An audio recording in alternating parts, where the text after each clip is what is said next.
Hello everybody, hope you're doing well today and welcome to my Tales from the PizzaPlex tier list. So obviously today we're going to be ranking every single Tales from the PizzaPlex story.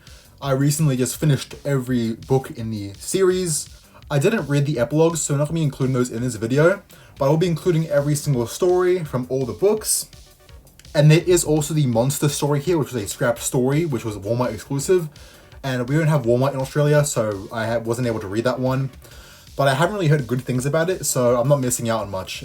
So before we get started, I would like to say that this series was way better than Fazbear Frights. Like, I think this series goes for more quality over quantity, where Fazbear Frights had like 11 books plus the 12 scrapped stories book. This one only had 8, which I think is way better, and they get to include more quality stories. So let's just get started with Lally's Game. So Lally's Game, when it came out back in 2022, I wasn't really a big fan of it. I'm still not a big fan of it today. I didn't really like any of the stories in it, so Lally's Game, Frailty, and Under Construction are the 3 stories in the first volume. Wasn't really a fan of either of them. Lally's Game, who is Lally? I still do not know. I read the book, I don't know who Lally is. And Frailty kind of felt like a Fazbear Fright story because it has that heart pendant from To Be Beautiful, which turns you into like a scrap metal. And Under Construction was the AR booth, the goo babies filling the streets that everyone talks about.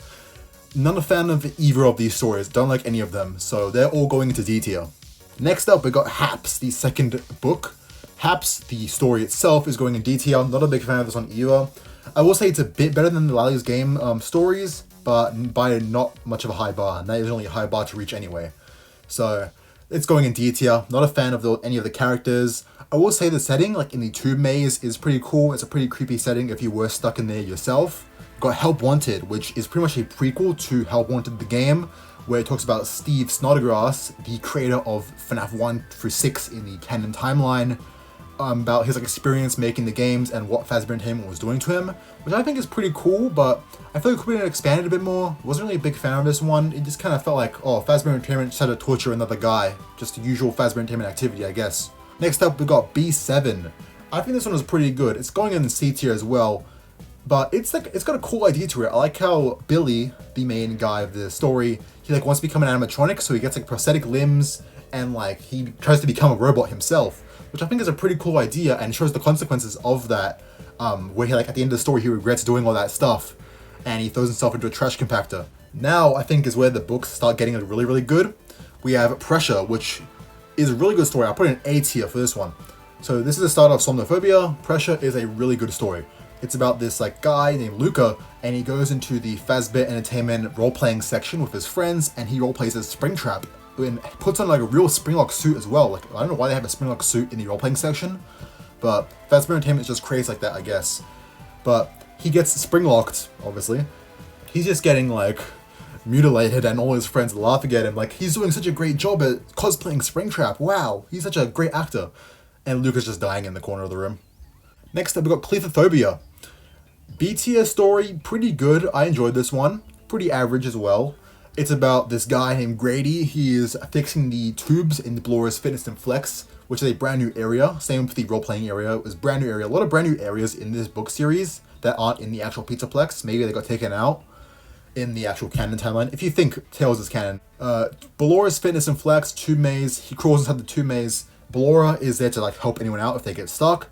And Blura's just like mutilating Bro. Like, he's like, Blura grabs on his arms like pop out of his sockets, they dislocate, and when he comes out of the tube maze, he's missing like an eye, his legs are all broken, he's just a mess, he's just dead.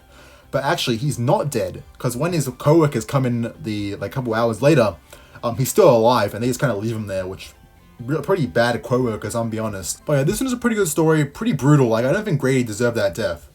Then we got Somnophobia. I think the main character in this story is really, really stupid because of the ending itself. But overall, the story was good. It's pretty basic, but the main character, Sam, he talks about this guy who got drunk and a dog ate his face off because he obviously was drunk. He couldn't really process his surroundings. But at the end of the story, he uses the Moondrop Dream Steal, which makes him like fall asleep and hallucinate. Like, it makes him study better pretty much. And it makes him like really tired. And he decides to do it in a house where there's a dog around. Just him and the dog. And then he falls asleep, dog eats his face. I saw that coming from a mile away. But yeah, pretty good story. I liked it a lot. Now we get to the absolute peak of Tales from the PizzaPlex. Submechanophobia. S tier. I love this story. When I read this like 2 years ago, it was great, and it is still great. I love the whole vibe of the underwater amusement park. I think underwater places in any horror game or any horror novel, whatever you want to call it, I think they're really cool and make for a really creepy setting. Like, I think water parks could work well for like a horror setting because it's underwater, and if you're like swimming, it's hard to get away from something that's chasing after you or trying to kill you. And even in this story, the animatronics aren't even evil. It's the like owner of the Freddy Fazbear's water park, whatever it is, and he's trying to stop the main character from solving a mystery of a kid who died at the water park. But I think it's a really cool idea for a story. I do wish it was a bit longer though, because it was only like 40 pages from what I remember. And I think they could just expanded that a bit more, but it still gets an S tier. I like the whole vibe of it. Animatronic Apocalypse. I think another A tier right here. It's a pretty interesting story. Like, it's a little confusing as well, because in the story, you got this like Fazbear club where they're like playing games, playing board games and stuff. And the group starts like eating dirt and eating bugs and stuff. And the principal of the school is making them eat the bugs and the dirt.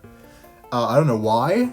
But then when at the end of the story, the main character like tries to kill the principal starts like spewing out black liquid out of his like mouth. It's really weird. I don't really understand it, but still a good story. Next up, we have the Bobbiedots stories. I guess I'll include both of them here, Bobbiedots Part 1 and Part 2.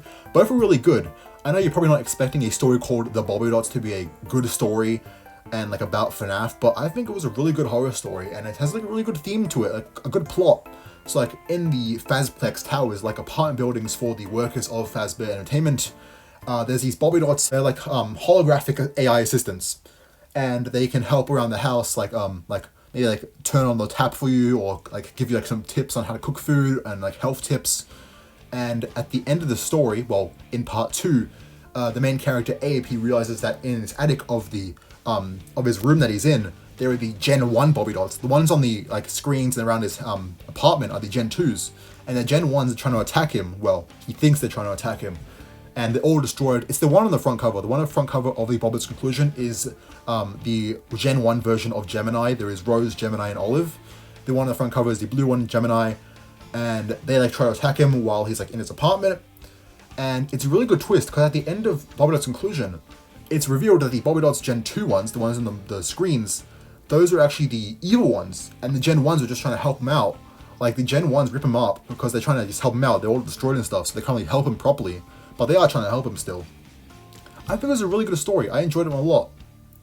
Then we have two really important ones. We have the Storyteller right here, which is about Edwin Murray, the guy who made the Mimic, and it was difficult to put the pieces together. You obviously know him from that one Jackie's Box song. But yeah, in this story, Edwin dies. In the Storyteller's tree, which is like a tree in the PizzaPlex, obviously a fake tree, and it can generate stories for the Fazbear Entertainment cast. And Edwin's like, oh, I don't like this tree, it's taking away the art of an actual person doing the stories. So he investigates the tree and gets trapped in there by Mr. Burrows, who's like the CEO of Fazbear Entertainment, I think. And it's pretty good story. It's not scary or anything, but it is a good insight onto how like Edwin's character is.